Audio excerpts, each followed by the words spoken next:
ওয়াল্লাহি আল্লাহর কসম করে বলে আর জিন্দেগিতে ওই ছবি দেখতে যাবেন না। কারণ হলো একটি করে পরিবারের জন্য, একটি করে স্ত্রীর জন্য একজন স্বামী সবচেয়ে সুন্দর নায়ক। তাই যদি না হয় 40 বছর 50 বছর 60 বছর সংসার করতো না আপনার চেহারা ভালো লাগার কারণে। কারণ তার বাবার বাড়ি কিন্তু খাবার অভাব নাই, টাকার অভাব নাই, কিন্তু দেখেন আল্লাহ রাব্বুল আলামিন ওই স্ত্রীকে এমন একটা নায়ক দিয়ে দিলেন, ওই নায়করা 3টা জায়গায় চুমু দিলে ওই নায়িকারা কোনোদিন ভুলতে পারবে না, ভোলার সুযোগ নাই। আর একজন স্ত্রী একজন নায়িকা, এই জন্য তরকারি যেমন করে রান্না করুক না কেন সব তরকারি ভালো লাগে, স্বাদ লাগে। একই বিছানায় শুয়ে থাকেন। আপনার বাড়ি আসার পূর্বে আমার বোন যখন আসছিল সেই সময় পাটা ফাটা নিয়ে আসছিল না, আপনার বাড়ি রাখালের মতো কাজের মেয়ে লোকের মতো কাজ করতে করতে হাত পা ফাটিয়ে ফেলেছে। একবারও বললো না আমি যাব না তোমার ঘর। এত মারামারি, এত আঘাত দে, এত কষ্ট দে, পুরা আশ্রা ভাত খায়া তারপরেও আপনারে আমারে ছাড়ে না। এর নাম হলো প্রিয় নায়িকা, প্রিয় তোমার স্ত্রী। জোরে বলেন আল্লাহু আকবার। সৌদি আরবের এক যুবক ছোট্ট মানুষ চরম দুঃখিনী মা চিন্তা ভাবনা করেছিল, আল্লাহ তুমি আমার একটি সন্তান দিয়েছো, পৃথিবীর সমস্ত মানুষ আলাদা হয়ে যেতে পারে, সন্তান যদি কালো হয় অনেকে কোলে নিতে চায় না, সন্তান যদি একটু বোবা হয় ওই জনম দক্ষিণী মা ছাড়া অনেকে কোলে নিতে চায় না, সন্তান যদি বিভিন্ন সমস্যার সম্মুখীন হয়, পা নেই, হাত নেই, মুখটা বাঁকা, কিন্তু দেখবেন ওই সমস্ত মানুষ কোলে নিতে চায় না। কিন্তু জনম দক্ষিণী মা সুন্দর করে গায়ে এত নাকের যত সর্দি গরমি সেগুলো সহ ওই সন্তানের মা চুমু দিয়ে দেয়। অনেক কষ্ট করবার পরে দীর্ঘদিন চলে গেল, কোন সন্তান আদি হয় না। সৌদি আরবের এক প্রিয় ভাই বলেছিল, বিবি আমার তো কোনো সন্তান নাই, দীর্ঘদিন গেল, নামাজ তো পড়েছি, কোরআনও পড়েছি, কিন্তু সন্তান আদি হয় না। কিন্তু আল্লাহ রাব্বুল আলামিন বললেন কুল্লু নাফসিন যায়িকাতুল মাউত, এ মউত আসবে, মউত গ্রহণ করতে হবে। কিন্তু মউতের ডাকের পূর্বে আল্লাহ রাব্বুল আলামিন তাদের ওই মার কোল জুড়ে একটি সুন্দর সন্তান আল্লাহ দান করলেন। সেই সন্তানের 2টা হাত সুন্দর, পা সুন্দর, সুন্দর মুখের চেহারা, কণ্ঠ ভালো। কারণ ছোট শিশু কান্না করলেও বোঝা যায় এই শিশুর কণ্ঠটা ফ্যাসফেসে হবে না, সুন্দর চোকা হবে। ছোট্ট শিশু হলো, মা বুঝতে পারে নাই, কিছুদিন চলে গেল, জনম দক্ষিণে মা বুঝতে পারে নাই।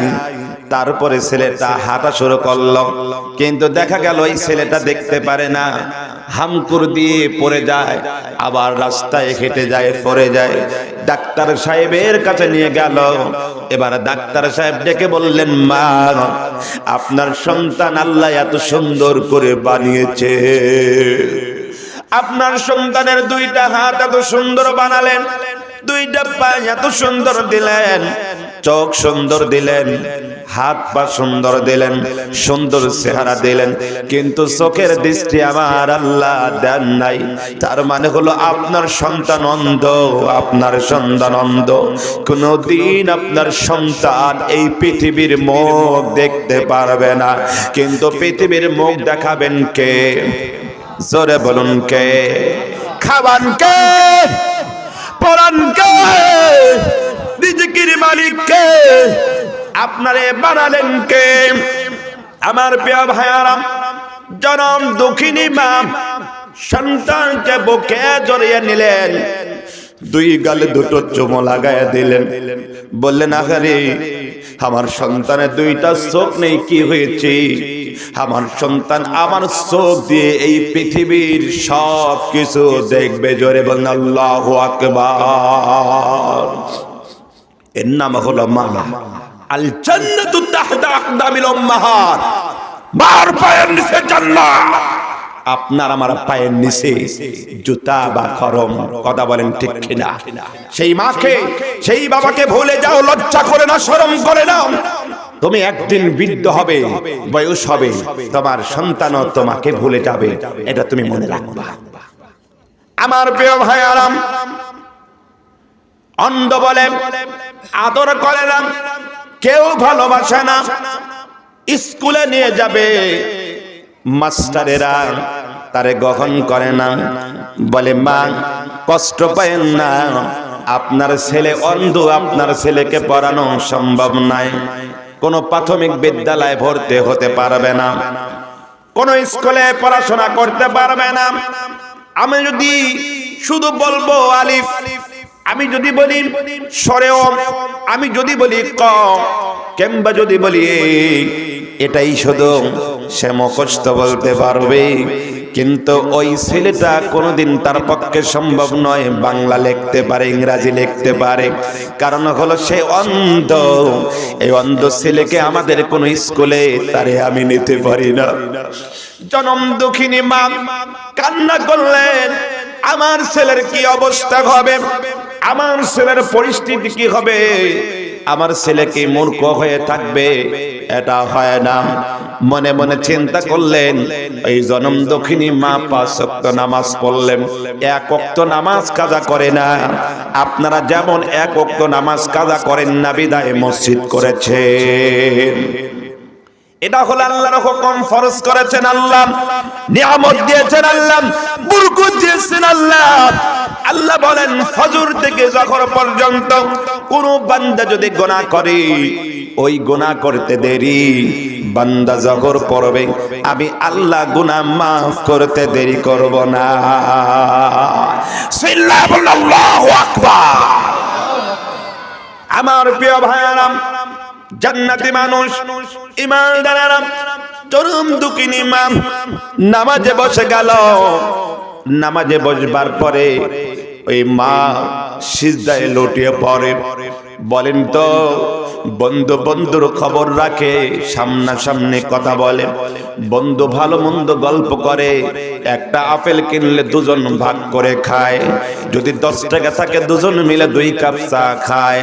কিন্তু জনম দক্ষিণী মানার কেউ নাই। চিন্তা করলেন কি করা যায়?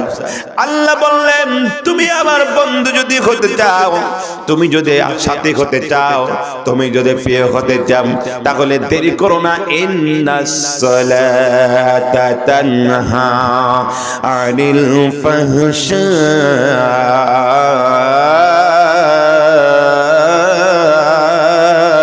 ওয়াল মুনকার। ইন্নাস সালাতা তানহা আনিল ফাহশাই